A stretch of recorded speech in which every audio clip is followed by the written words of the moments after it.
I had picked Max Holloway, and what can I say? I was wrong. Ilia Topuria was able to knock out the man all of the who's who hit and couldn't knock out. He did it. Guys, I said to you, I think there's only one way Ilia can win, and that's by knockout. And of course, I said, yes, it's possible. I just don't see it. I can't see Max Holloway laying down on the mat unconscious or having the referee have to come in and save him. But it happened. Ilia Topuria is probably the best pound-for-pound puncher in MMA today. He just knocked out Alexander Volkanovski, Max Holloway in the same year. 2 devastating knockouts. The man packs more power than anybody pound for pound. It's incredible. He took out 2 of the most resilient fighters there is. Fighters who fought at 155 and took shots at 155. Yet the 145er Ilia Topuria is able to KO them, or TKO them if we want to get technical. Incredible performance. Guys, there was also Khamzat Chimaev. He put on a mandible choke. A mandible choke is when you wrap your arm around the guy's chin, the mandible bone here, and you crush that bone. Usually you get a tap. He didn't get a tap. He didn't just get a tap. He was able to break Whitaker's jaw. Like shatter his teeth, break his teeth inside, okay? Like, that's just an insane amount of power. He was able to take Whitaker down immediately. Now, I know I'm supposed to focus on Topuria and Holloway, but this was such a stunning performance.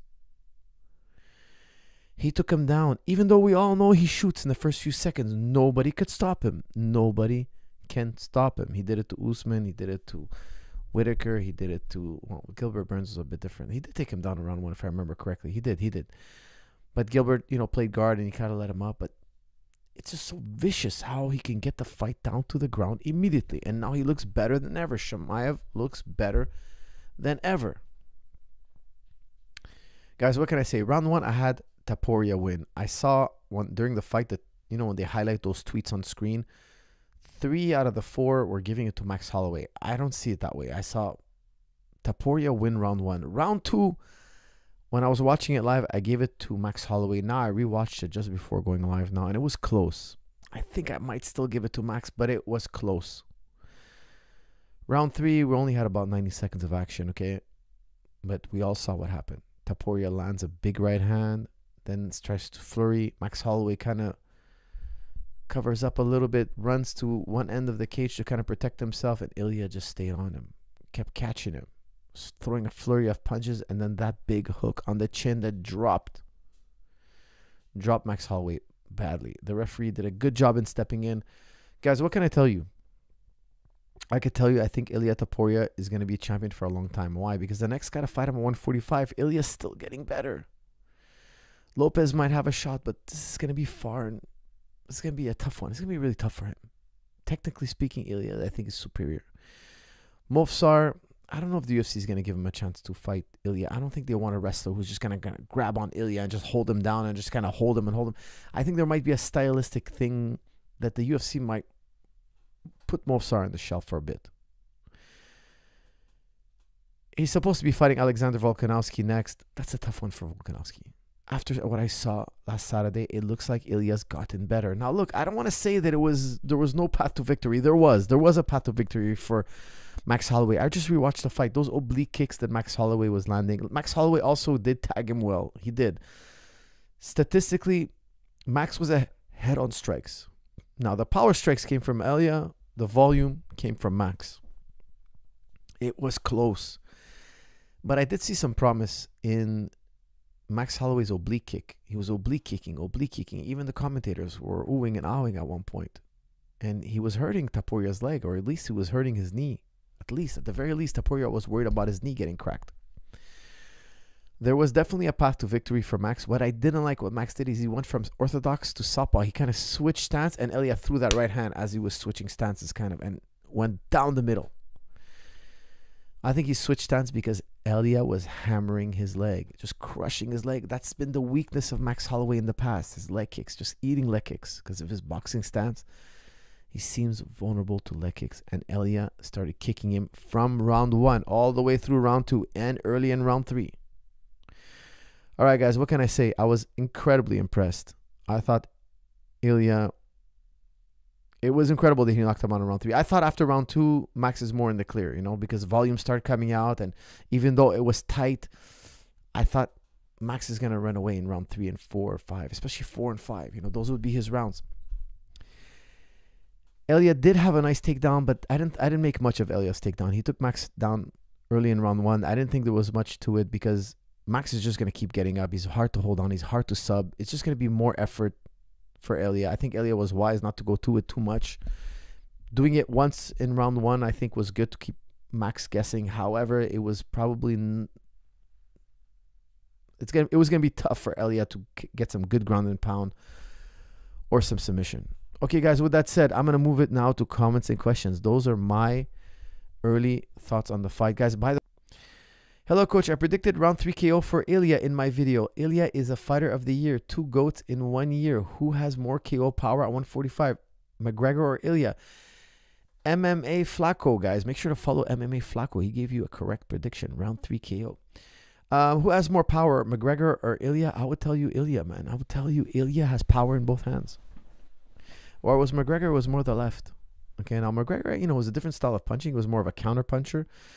Ilia is more of a, I would say he has good counter punching, but he's incredible at flurrying. Very good flurries. Whereas McGregor was more of a counter puncher. Both excellent styles, but if I had to pick one guy who has more power, I will pick Ilia. And Ilia is scary with both hands. He can knock you out with the right. He can knock you out with the left. He's a very, very dangerous puncher. Okay, what else we got here? Let's see here. Okay, we got another one here. Did you expect Chimaev to be dominant against Rob? Question mark. Rob was defending well until he didn't. LOL. He's like the double. He likes the double to shrug by the rear body lock and leg riding. I want to see Khamzat in round 4/round 5. That's from Sufi Mir. Look, that's the big question. You know, the thing is with Khamzat, he's so devastatingly dangerous in round 1. It's crazy. Like, he takes people down and subs them.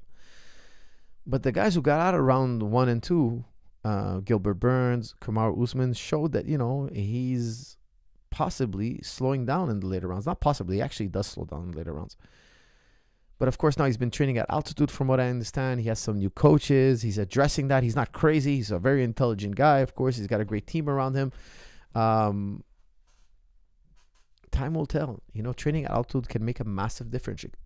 It could be life-changing, career-changing, you know. It can make a massive difference in his career. You're learning to be more efficient with air. You're working hard. He's a hard worker. I've heard Khamzat Chimaev trains all day long. He trains too much. I heard that he overtrains. Really, overtraining is his problem. So I think, you know, he's going to learn to adapt rounds 4 and 5. You know, it's a matter of time. He's a tremendous athlete. Look, I've met the guy in the flesh. I've met him in person. He's a very, very imposing athlete. I didn't wrestle the guy. I didn't train with the guy, but just meeting him, you know, just seeing him in the, you know, in the back of the UFC, like in the arena. Like, the guy is huge. He's an incredible athlete. He's a towering man. You could tell there's just something about his physique. Like, he's a beast. Okay, so I think he's on his way to being world champion. Now, he might not win every fight. Okay, he might have a bump here or there, but he'll eventually, I think, be wearing the strap. It's inevitable, I think. Well, I would say inshallah, you know, because you never know what can happen. But we got to see. There's a lot of question marks, especially rounds 4 and 5. But round 1, guys, nobody's more dangerous in round 1 than Khamzat Chimaev. Nobody. Okay, guys, I'm doing super chats and non-super chats. I screamed for 20 minutes when Khamzat won. Crazy. That's from Adam, bro. Adam, bro, screaming for 20 minutes. Wow. Sam, coach, how do you think Khamzat would do against Riley Reid? Riley Reid. Who's Riley Reid? Let's see.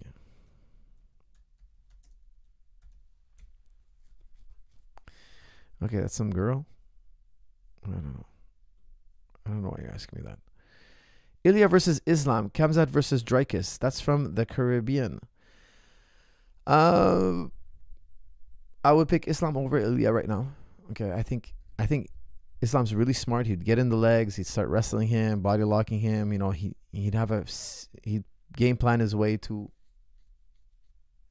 uses wrestling, burn out the smaller fighter. I really like Islam in this fight because he's bigger. You know, he's just bigger. He's big for 155. So this would be a good fight for him. And Khamzat versus Dricus. Eesh, that's a tough one, man. Right now, without going through all their footage, I'm going to pick Khamzat.